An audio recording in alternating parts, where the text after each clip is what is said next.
Monsieur La Pelosa, Jordan de son prénom. Comment allez-vous? Ça va. Compliqué mais ça va. Alors de retour au camp des loges en ce jeudi de mi-avril. Exactement. Alors pourquoi revenir au camp des loges? Je passais dans nostalgique. Le coin et, je passais, ouais, beaucoup. Je passais dans le coin et je me suis dit pourquoi pas aller voir mes anciens camarades, mes anciens coachs. Et je suis content parce que j'ai vu Mickaël, j'ai vu Santi, tout ça, donc c'est cool. Donc Mickaël, oui, qui est de la promo 92, qui s'entraîne actuellement avec le centre de formation. Santi, que tu as connu au Mans. Exactement. Donc avant de parler du Mans, donc le PSG, Mickaël, c'est un titre de champion de France. Ah, exact. Contre, à Orléans, c'est ça? Marseille, ouais. Monaco. Contre Monaco. À Orléans? À Orléans, c'est ça. Qu'est-ce qui te reste de cette journée? Des bons souvenirs. J'ai encore les vidéos, de temps en temps je regarde. Puis ça fait plaisir, quoi. Vachement nostalgique. Et puis voilà, quoi. Qu'est-ce qui se reste en contact? Est-ce que tu as encore des contacts ou... Un petit peu avec Mickaël, Santi. De temps en temps j'ai Kebano, Niskens, pour qui ça fonctionne en Belgique. Ça va, ouais. Donc voilà, quoi. Puis Loïc. Un peu moins Loïc, mais ouais. Qu'est-ce qui t'avait manqué à l'époque pour pouvoir rester au Paris Saint-Germain, tout auréolé d'un titre de champion de France? Maintenant, avec le recul, je me dis que dans le jeu, j'étais pas très intelligent. Pourtant, sacrée mobilette, hein. Ouais, j'allais tout droit, donc voilà. Et c'est vrai que maintenant, comme j'ai acquis un peu de maturité, dans le jeu tactiquement, c'est là que je me rends compte que j'étais pas du tout au point, quoi. Voilà, et ces deux-là. Ça suffit pas d'être un fin technicien. On se rappelle vraiment de toi qui était vraiment doué avec un ballon, qui savait faire des gestes que d'autres ne savaient pas forcément faire. Ouais. Et donc ça suffit pas, et il y a une intelligence qu'il faut avoir aussi en plus. C'est vraiment ça, et maintenant j'ai 22 ans et c'est vraiment là que je me rends compte que vraiment tactiquement j'étais vraiment mauvais. Pourquoi on s'en rend pas compte quand on a 15-16 On pense que ouais, on est le plus fort et on va le plus vite et on est le plus technique. Mais en fin de compte, on a la moitié des choses, quoi. Donc voilà. C'est comme ça, c'est la vie, ça n'a pas marché pour moi. Ça a continué au Mans? Ça a continué au Mans, j'ai fait une super saison au Mans, mais bon, c'est pas trop de... On m'a annoncé une semaine avant la fin du mercato que je devais trouver un club. Club plutôt instable en plus, avec tous ces problèmes liés à la DNCG. Moi c'était la première année qu'ils descendaient en Ligue 2 et la même année ils faisaient le nouveau stade. Donc financièrement ils étaient pas, c'était pas ça, quoi. Ouais. C'était les prémices. Moi j'étais pas payé au Mans. Du début de la fin, quoi. J'étais pas payé, je vivais sous le pôle emploi. Ouais. Et il m'avait promis de la seconde saison que s'il remontait en Ligue 1 et que si j'allais avoir un bon salaire, etc. Et comme ils sont restés en Ligue 2, ils m'ont fait comprendre que ils voulaient pas me garder. Alors j'ai pas eu d'explication, j'ai rien eu de tout ça. Donc voilà. Finalement, une semaine de la fin, j'ai pas eu trop le choix. Je suis retourné à l'UJA, Alfortville en CFA.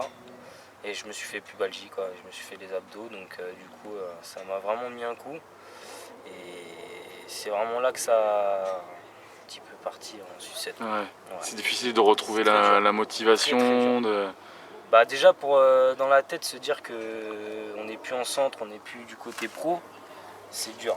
Et j'ai mis au moins 2 ans à comprendre, à me faire l'idée que voilà, c'était fini, quoi. Et voilà, quoi. Et donc aujourd'hui, ton actualité, est-ce que tu tapes toujours dans un ballon? Alors actuellement... Est-ce que tu as des ambitions quand même de revenir à un niveau... J'ai pris un peu de poids là, du fait que je suis tombé malade, donc j'ai arrêté un peu le sport. Du coup, premier objectif, c'est de perdre du poids, se refaire une santé physique. Et puis après, on verra bien. Pour l'instant, je suis à l'US Torcy. Et voilà, quoi. Donc on verra la suite. C'est quel niveau ça? C'est DSR. DSR, ouais, d'accord. C'est un bon niveau quand même. Poule A, poule B? Ouais, je sais même plus. On va dire, moi je joue. Maintenant je me prends plus la tête, je suis sur le terrain, je joue. Et pour le jeu, pour le plaisir de jouer. D'accord. Et est-ce que tu regardes toujours un œil sur ce qui se passe au PSG, sur les jeunes que toi tu as pu côtoyer, tes coéquipiers? C'est clair. Certains ont percé au plus haut niveau. Je suis plus ma génération que les nouvelles quand même, pour être franc. Donc Loïc Land, Niskens, Kebano, Salamon. tout ça, et voilà, quoi, ça fait plaisir de voir. Il y a de la jalousie, il y a de la frustration lorsqu'on voit ses potes jouer au plus haut niveau? Pas de la jalousie, mais je me dis que si j'aurais été un peu moins con, on va dire, un peu moins borné et un peu plus à l'écoute, peut-être que je serais pas là en train de galérer sur le côté, quoi.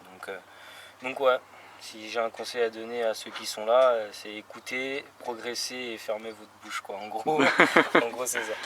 Bah, très bien, et le PSG qui grandit d'année en année, est-ce que déjà il ressemble au PSG? Alors tu étais le premier surpris par les terrains synthétiques. C'est ça. Bah, c'était pas comme ça, hein. Quand on y était, il n'y avait pas tous les vestiaires, il n'y avait pas le côté de l'autre côté. Enfin, ça n'a rien à voir, quoi. Ça se voit que ça a quand même passé un autre cran. Est-ce que c'est un bien pour les jeunes? Est-ce que tu dis que déjà à l'époque... déjà à l'époque, on était vraiment chouchoutés. Mais que tu ne t'en rendais pas forcément compte? Pas compte. Alors est-ce que c'est pas trop encore aujourd'hui d'avoir tout ça? Il faut qu'ils s'en rendent compte. Voilà, faut qu'ils se donnent à fond, et ouais, et voilà. Donc c'est ça, en fait. C'est quand on retourne au monde amateur qu'on se rend compte que c'était vraiment un truc de grand malade, quoi. Et déjà voir les pros s'entraîner sur des terrains comme ça, voilà, c'est des vrais ballons, des vrais plots, des vrais entraîneurs, voilà, c'est autre chose. Jordan, il y a l'équipe U19 qui est en train de réaliser une saison assez exemplaire, notamment en Coupe Gambardella. Bon, ce qui n'a pas forcément été le cas de ta génération, mais de beaucoup d'autres, hein, je te rassure. Ouais. La dernière finale remonte en 98 et la dernière victoire à 91, donc c'est pour dire. Qu'est-ce que tu peux conseiller à cette équipe qui est qualifiée pour les demi-finales, qui a été gagnée à Marseille quand même, à 10 contre 11? Faut tout donner, hein. C'est le genre de match qu'on peut faire une fois. Moi, par exemple, malheureusement, j'ai pas beaucoup joué en Gambardella, j'ai fait 2 matchs. C'est sûr que c'est un regret à vie, quoi. La Gambardella, c'est la Gambardella, quoi. C'est vraiment une compétition à part. C'est les Gambardella, c'est une compétition où en plus on peut y participer qu'un an ou 2. Et première année j'étais blessé, la deuxième année j'ai pas trop joué, donc c'est vrai que ça c'est un gros regret. Donc je conseille à ceux qui sont sur le terrain d'y aller, quoi, de foncer et de tout donner. Pour finir, ton actualité? Es-tu Actuellement, papa? Non. Es-tu marié? Pas encore. Non, je suis... Laissons le temps au temps. Ouais, on va déjà... non, je travaille actuellement, je suis agent immobilier, et puis voilà, quoi. Donc ça se passe à peu près bien, donc voilà. On te remercie au nom des Titi, du centre de formation, de nous avoir accordé du temps, de toujours avoir une petite flamme pour le centre de formation. Le fait de passer, ça prouve que tu es un Titi pour toujours. Hein. Ça fait du bien, ça redonne de la motivation surtout. Et puis on te souhaite déjà d'avoir la meilleure des santé. Merci, c'est gentil. Et de réaliser tes rêves, que ce soit professionnel ou dans le monde sportif. Merci, c'est gentil. Et en tout cas, Titi un jour, Titi pour toujours. Titi un jour, Titi pour toujours. Je passe le bonjour à tous ceux qui me reconnaîtront. Donc voilà. Merci Jordan. Merci. Salut, ciao.